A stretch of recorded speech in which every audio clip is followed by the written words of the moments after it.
मेरो मानसमा एउटा सवाल उठिरहेको छ,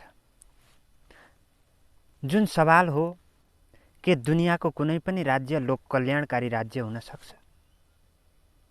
यो सवाल उपर म केही मेरा दृष्टिकोणहरू राख्नेछु, जो व्यवहारिक यथार्थको आधारमा म भन्नेछु कि कुनै पनि राज्य किन लोक कल्याणकारी हुन सक्दैन। म लोक कल्याणकारी राज्य भन्ने एउटा सिद्धान्तको खिलाफ बोलिरहेको छु। यस्तो प्रतीत मान्छेलाई हुन सक्छ, लेकिन म कुनै सिद्धान्तको दास होइन, म कुनै सिद्धान्तको बाट जकडिएको मान्छे होइन। यसर्थ म व्यवहारिक यथार्थको आधारमा हर चिजको खिलाफ बोल्ने सामर्थ्य राख्दछु। त्यसै आधारमा म भन्छु कि कुनै पनि राज्य लोक कल्याणकारी राज्य हुन सक्दैन, वा भनौँ राज्य लोक कल्याणकारी हुन सक्दैन। यो मेरो दावा किन? म बाँचेको राज्यको व्यवहारिक यथार्थ देखेपछि यो निष्कर्ष निकालेको हुँ कि कुनै पनि राज्य लोक कल्याणकारी हुन सक्दैन। राज्य केवल राज्यको आडमा मान्छेको शोषण गर्दछ। राज्य केवल राजनीतिको नाममा मान्छेको शोषण गर्दछ। राज्य केवल राजनीतिको नाममा मान्छेलाई दिए जस्तो गर्छ अनि लुट्छ।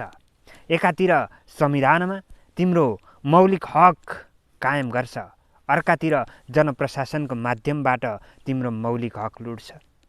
कसरी लुट्छ यो बहुत सूक्ष्म हुन्छ, कहिलेकाहीँ स्थूल रूपमै प्रकट हुन्छ।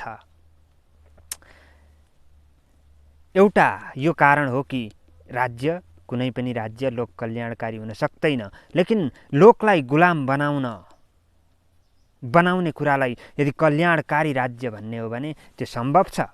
लोक भनेको मान्छे, जनता, जनतालाई एकातिर दिए जस्तो देखाउने र अर्को कानुनको अंकुश लगाएर गुलाम बनाउने राज्यको अर्को यस्तो विशेषता मैले व्यवहारिक रूपमा देखेको छु। आज हामी जुन त्रासद दुनियाँमा बाँचिरहेका छौँ नि, यो दुनियाँमा तिम्रो मौलिक हक, तिम्रो संविधानले व्यवस्था गरेको मौलिक हक तिमी कहाँबाट पाउन सक्छौ? कहाँ उपलब्ध छ तिमीलाई? तिमी के यो त्रासदमय समयमा जो खडा गरिएको छ, त्रासदी पनि यहाँ निर्माण गरिएको छ, सिर्जन गरिएको छ, क्रिएट गरिएको छ। त्यो क्रिएट गरिएको त्रासदीमा तिमी तिम्रो मौलिक हकको बारेमा बोल्ने क्षमता राख्छौ? तिमीलाई यदि तिमी आफ्नो मौलिक हकको बारेमा यो त्रासदी, यो निर्मित त्रासदीको बीचमा बोल्यौ भने तिमीलाई पागल सिद्ध गरिनेछ, फटा सिद्ध गरिनेछ, भनिनेछ। रोग लागेपछि थाहा पाउँछ के प्राकृतिक महामारी यस्तै हुन्छ, यसरी नै प्रकट हुन्छ? मलाई त्यस्तो लाग्दैन।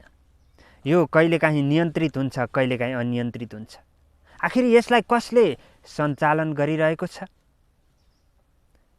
यहाँ सवालहरू यावत छन् र अहिले मैले उठाउन खोजेको कुरा के हो भने, जुन क्रिएट गरिएको महामारीको आधारमा तिम्रो प्राकृतिक अधिकार, मानव अधिकार, मौलिक अधिकार कसरी खोसिएको छ, कसरी लुटिरहेको छ तिम्रो राज्यको जनप्रशासनले तिम्रो मौलिक अधिकार। के यहाँ कोही बोल्छ?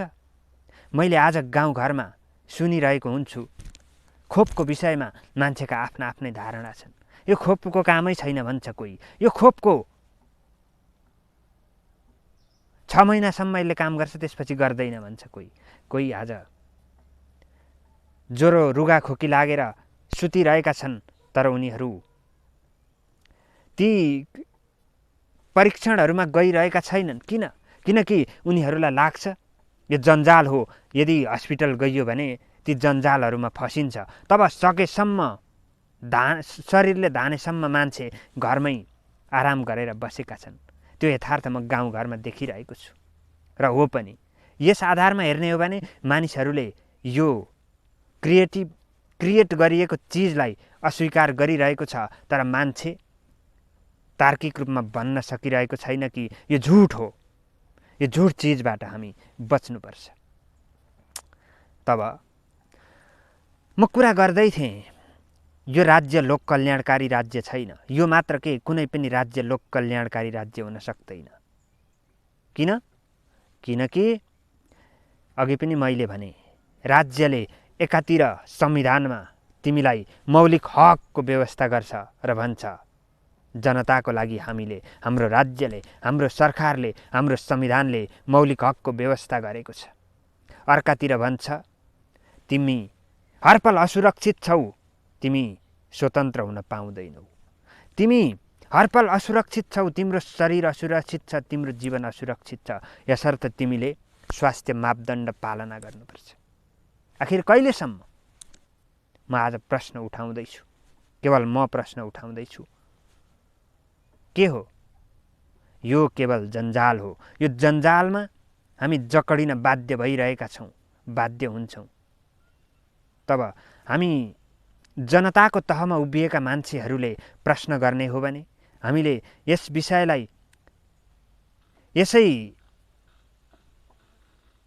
रेप जस्तो स्वीकार गर्ने हो भने, जो राज्य सुरक्षाको नाममा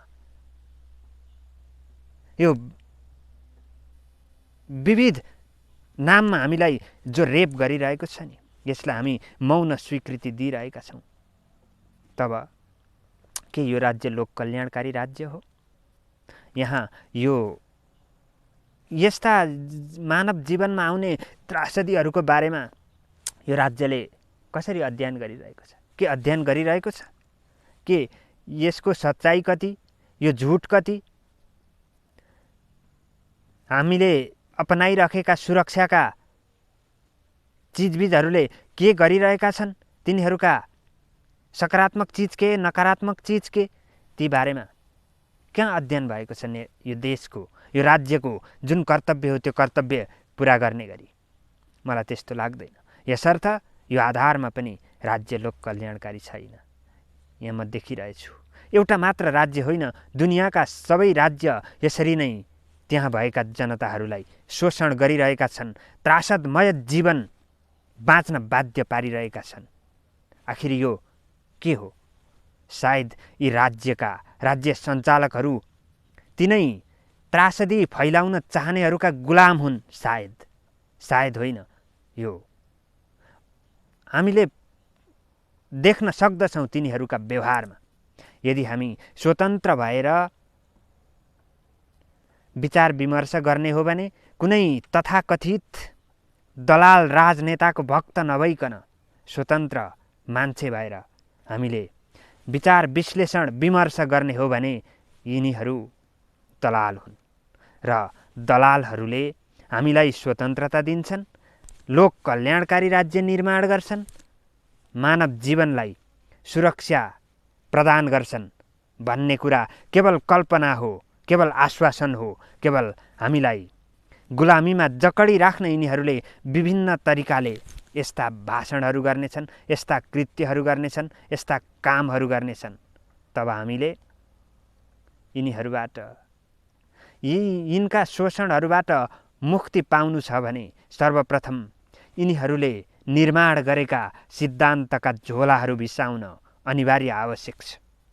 र झोला बिसाएर मुर्दा जीवन बाँच्ने होइन हाम्रो यो मुखको काम के? बोल्ने अधिकार त अहिलेसम्म कुण्ठित गरिगएको छैन नि यो राज्यले। यसर्थ म त्यही अधिकारको उपयोग गरेर बोल्दैछु। हो, हामी अब जागरुक बन्ने समय आइसकेको छ, अझ भनौँ ढिला भइसकेको छ। तर मलाई लाग्छ यो लालचले भरिएको भिड बोल्नेवाला छैन। यो प्रशासनिक बलात्कारलाई स्वीकार गरिरहनेछ। तथापि मैले देखेको व्यवहारिक यथार्थको आधारमा बोल्दैछु, न कि कोहीबाट प्रभावित भएर, कोहीबाट असन्तुष्ट भएर म यो भनिरहेको छैन। यो राज्यमा जे प्रवृत्तिहरू प्रशासनका रूपबाट, प्रशासनका नामबाट प्रकटित भइरहेका छन्, राजनीतिको नामबाट प्रकटित भइरहेका छन्। राजनेता तथाकथित दलालहरू जो राजनेताको भूमिकामा उभिएर आफ्ना प्रवृत्तिहरू प्रस्तुत गरिरहेका छन्, तिनीहरूको विरुद्ध मैले आवाज उठाएको हुँ। योभन्दा बढी मैले अरू केही गरेको छैन। न मलाई महान हुनु छ, न मलाई हीनात्मा भएर बस्नु छ। म एक जीवित चेतना हुँ, यसर्थ बोल्छु, बोलिरहेको छु। सुन्नेवाला कोही छैन। र अन्त्यमा म भन्न चाहन्छु, म गीत गाउँछु, जीवन गीत, जागरुकताको गीत, प्रेम गीत, मौलिकताको गीत। यदि कोही मलाई साथ दिन चाहन्छ भने बजाओस् बाँसुरी। गीतमा अझ सुमधुरता थपिन्छ। यदि तिम्रो समाज मुर्दा भइसकेको छ, तिमी त्यही समाजको हिस्सा हौ भने आलोचना गर मेरो यस संवादको कि यो पागल हो। फिर भी बाँसुरी बिनाको मेरो गीत बजिरहनेछ। यदि कोही प्यारा मान्छे छन् भने बजाओ यस गीतमा बाँसुरी, भरधुन। अर्को नयाँ मौलिक मिश्रित धुन सिर्जित हुनेछ। प्रेम नमन।